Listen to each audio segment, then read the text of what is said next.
Yeah. Succeed. Mali ya watu.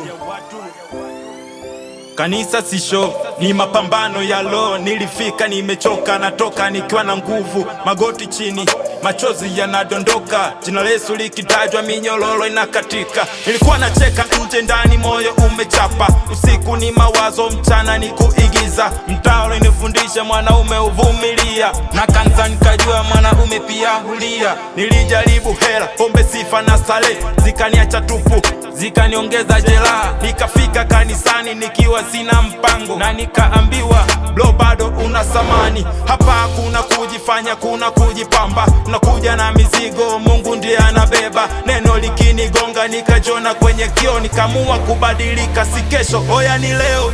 Sahau ile ya jana, nimeamua kubadilika. Maisha yangu nayo ni leo, naanza upya.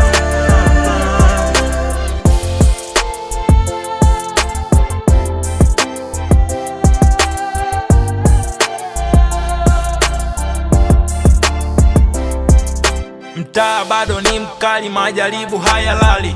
Zambi inanita, nipa dili za haraka. Na msimamo nimeweka msingi, nilichokutana nacho kanisani akina mbadala. So kila le smart ana mani moyoni, wengine wako fresh lakini ndani wamevunjika. Kanisani nimejifunza kuwa lini ni nani, kuwa mnyonge mbeza Mungu ndipo nguvu inaanza. Nikirudi mtaani narudi kama askari, nina silaha mbili, sala na neno moyoni. Si mkamilifu bado lakini si kama jana, Mungu afanya kazi hata kama sioni haraka. Sahau ile ya jana, nimeamua kubadilika. Maisha yangu nayo ni leo, naanza upya.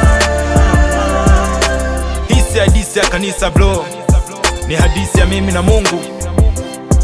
Kama alimtoa gizani, basi anaweza kumtoa mtu yoyote yule. Amen.